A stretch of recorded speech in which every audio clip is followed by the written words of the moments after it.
Hi, thank you for joining us today for a Facebook Live event on how to celebrate Halloween safely during a pandemic. I'm Dr. Beth Kasanoff Piper, and I'm Vice Chair of the North Texas Medical Society Coalition.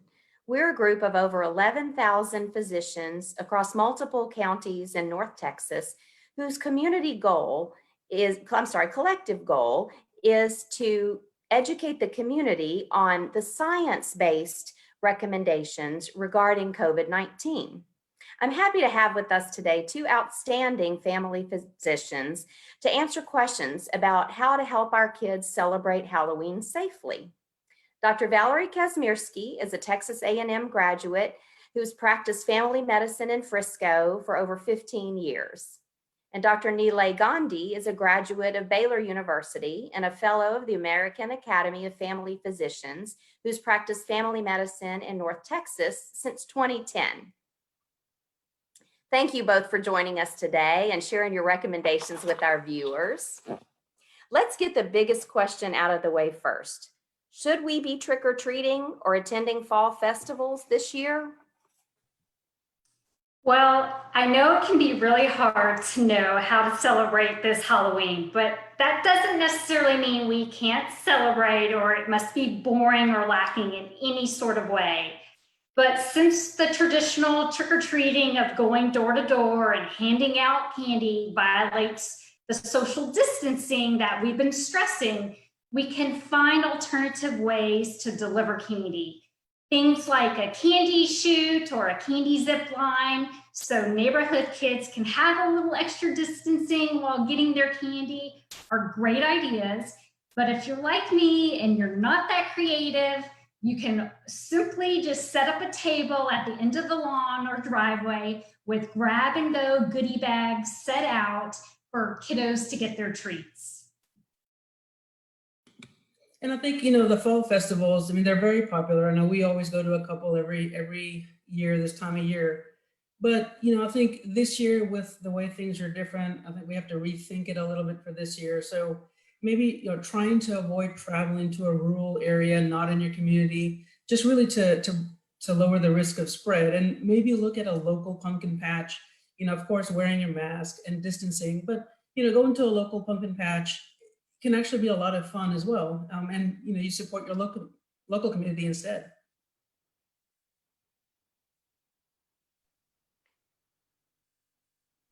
Now, there are a lot of, lower risk options that you can do for Halloween. I know the kiddos, they love showing off those costumes. So you can simply do a small group parade in your neighborhood street with everyone wearing a cloth mask and distancing. Or you could even do like a virtual Halloween contest with your school friends or family. Another good idea, and I know my kids like this, is turning your home into a temporary haunted house. Play some spooky music, have the kids decorate. If you can turn it into a fun activity like that, then you'll have everyone get excited to spend time at home. One of my family's favorite things to do is making and decorating haunted gingerbread houses. You can find these kits at Walmart, Target, and they have everything you need for your kids to be creative. You can do this with cookies and other treats. And then, of course, carving and decorating pumpkins with members of your household, or you can even do it with friends if you're at tables, if they're at least 6 to 10 feet apart. Another really cool thing is setting up a trick-or-treat scavenger hunt. We do it with Easter eggs, so why not apply it to Halloween candy? You can even involve the neighbors as long as you're kind of socially distancing and wearing masks. And then, of course, you can always do a Halloween movie night. You can do it outdoors. If you have a screen, a projector, you can invite the neighbors. If everyone's distanced and wearing masks, that's a nice idea that can create just a fun sense of the Halloween spirit. That does sound like a lot of fun. Dr. Gandhi, are there any other high-risk activities we should really try to avoid? Yeah, I think similar to like trick or treating, the trunk or treats and things that we a lot of times will do in parking lots, that carries a similar risk as the trick or treating. It's hard to stay distanced with it. And a lot of times we'll have costume parties, indoor parties, and if it's a large gathering with folks that are outside of your immediate household, that may not be a good idea this year, just because there's a higher risk of spread in these indoor activities and indoor gatherings. Haunted houses, which I guess are very popular. We usually go to them each year, but I think you have to be very careful with them because there are potentially a lot of people indoors. They're screaming that can increase the risk of spreading droplets and things like that. So you have to be mindful of that, and that may not be a good idea this year, especially if you expect a lot of crowd and a lot of screaming there. And kind of, also the going back to those fall festivals, and a lot of times, even the local pumpkin patches may have hay rides or tractor, trailer rides and things like that. But if it's a large tractor with a lot of folks that aren't from your household, that may not be a good idea. If you're able to limit it to just folks from your own household and things like that, then I think those things might be you can do. But you really want to be careful with folks that are not in your household and being in close quarters with them. And of course, just remembering always the way your mask and distancing and those things. Right. I did see an ad for what I think is a drive-through haunted house that the American Airlines Center is doing in their parking garage, and it says no contact. So, I mean, that sounds like something maybe fun for kids to do if anybody wants to check that out too.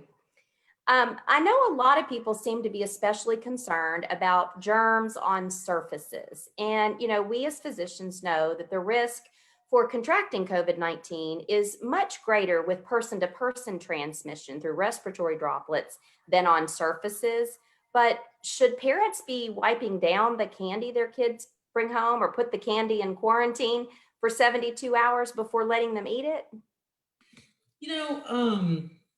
I don't know that it's necessary to wipe down the candy, but it's not a bad idea.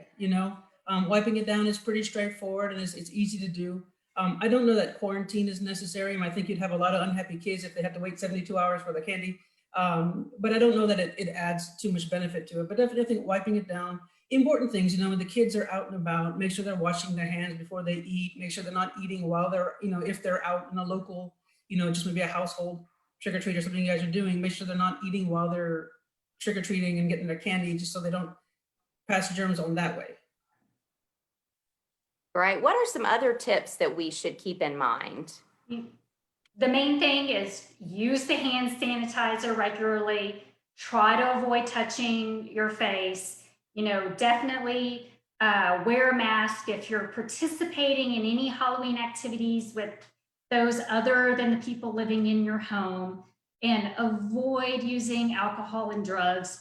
This can definitely cloud your judgment and, of course, then increase risky behavior. And, the biggest things, don't forget to get your flu shot at least 2 weeks prior to Halloween. It takes at least a good 2 weeks to build that immunity. Oh, that is absolutely great advice. One common question I hear is, okay, my child's costume comes with a plastic mask. Is that good enough, or should he wear a cloth mask under it or over it? What do you guys think about that? So I think that's a great question. The plastic mask by itself, I don't think is enough to prevent the spread of COVID. But at the same token, I think it's really easy to think, hey, I can just put a cloth mask under this plastic mask and it should cover. But that makes us nervous, as far as, tough to breathe and things like that. So we don't really recommend putting a cloth mask under a plastic mask. But it's early enough in the year. We have a few weeks till Halloween comes. So a good idea could be finding cloth masks that may match the costume, or designing the cloth masks in a way that match, the costume. And that might be a fun activity to do at home. And it may be a good alternative. That's a great idea. This has just really been helpful. Any other recommendations or last words of advice for our audience?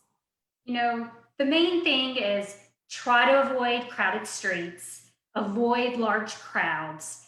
But even though this year is definitely going to be different, it can still be fun and you can still make a lot of memories with your family. Great. This has just been great. Dr. Kazmierski and Dr. Gandhi, thank you so much for sharing your recommendations with us. This Halloween will be different, but it's great to know there's still lots of fun activities we can do safely with our families, and maybe we'll even create some new traditions. So thank you to all of Exactly. our viewers for joining us tonight. And please check back with the North Texas Medical Society Coalition Facebook page for more science-based information about COVID-19. And join us next time for Facebook Live when we'll give some additional tips about celebrating the remaining holidays of the year with your family. Thank you. Have a great night.